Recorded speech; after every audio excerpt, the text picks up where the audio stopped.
ఒక రాష్ట్రాన్ని పక్క రాష్ట్రంలో నివసించుకుంటూ పరిపాలించడం బహుశా ఆంధ్రప్రదేశ్లో పాలకులు మాత్రమే ఈ విషయంలో ప్రత్యేకం అనుకుంటాను.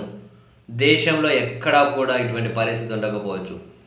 ఆంధ్రప్రదేశ్లో పాలకులందరూ హైదరాబాద్లో ఉండి పరిపాలిస్తూ ఉంటారు. ఇదేంటో కానీ ఎప్పుడైనా నెలకో, 2 నెలలకో, 6 నెలలకో, సంవత్సరానికో పక్క రాష్ట్రానికి పోవడం అనేది దాదాపు ఉండదు. పాలకులు బిజీగా ఉంటారు. ఇప్పుడు జగన్మోహన్ రెడ్డి గారు ముఖ్యమంత్రి ఉంటే హైదరాబాద్కు, బెంగళూరుకు 5 ఏళ్లలో 2-3 సార్లు కూడా పోయినట్లు లేదు.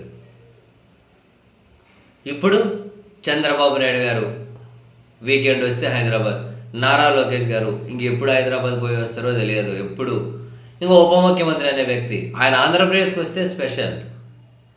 ఎప్పుడు హైదరాబాద్లోనే ఉంటారు. సినిమా షూటింగ్లో లేకుంటే ఇంకేదో ఆరోగ్యం బాగాలేకనో వ్యక్తిగత పనులను మొత్తం అక్కడే. ఇంకా ఆయన ఆంధ్రప్రదేశ్కి వచ్చినప్పుడే స్పెషల్. ఇప్పటి వరకు సోషల్ మీడియాలో అన్ని లెక్కలన్నీ బయట పెట్టుకొని ప్రచారం చేశారు.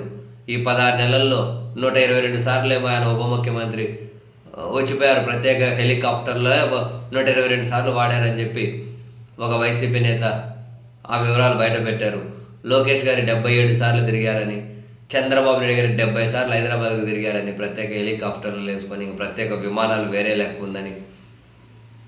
తాజాగా మళ్ళీ చంద్రబాబు నాయుడు గారు 71సారి మొన్న ఆదివారం హైదరాబాద్కి వచ్చి మళ్ళీ ఆంధ్రప్రదేశ్కి వచ్చారట. అది 71సారి అట. అసలు వీళ్ళకి నివాసాలన్నీ అక్కడే. చంద్రబాబు గారికి ఆంధ్రప్రదేశ్లో లేదు. కుప్పం దగ్గర ఏదో మనం అన్ని విమర్శలు వస్తే కట్టుకున్నట్టు అక్కడ అయితే ఉండలేరు. ఇంక ఇక్కడ ఇన్ని రోజుల నుంచి ఇల్లు లేక ఏదో భూమి పూజ చేశారట. మనం ఎప్పటికి అవుతుందో తెలియదు. ఉప ముఖ్యమంత్రి ఆయనకు ఇల్లు లేదు. పార్టీ ఆఫీస్లోనే ఏదో కొంచెం అరేంజ్ చేసుకున్నట్టున్నారు. ఇంకెవరు అంతా హైదరాబాద్లోనే. అందుకని చెప్పి వీకెండ్ వస్తే హైదరాబాద్కు పోవడమే ఉంది. పైపించి వాళ్ళ ఫ్యామిలీస్ అన్నీ అక్కడే ఉంటారు. ఆంధ్రప్రదేశ్లో ఏమి ఉండరు. వాళ్ళ ఫ్యామిలీస్ అన్నీ అక్కడే ఉంటారు కదా. సో కుటుంబం అక్కడే.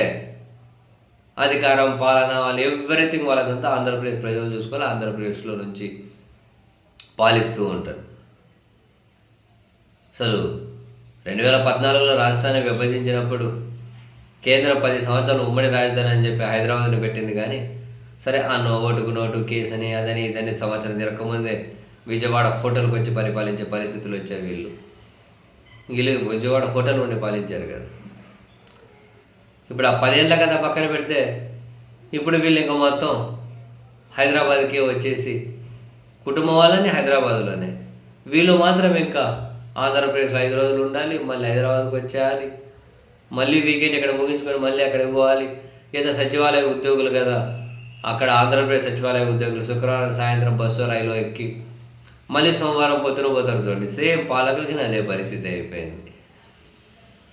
ఏమంటే వీళ్ళు రైళ్ళు బస్సులు వాడతారేమో ఉద్యోగస్తులు, వీళ్ళు స్పెషల్ హెలికాప్టర్లు, స్పెషల్ విమానాలు వాడతారు. బాగుంది.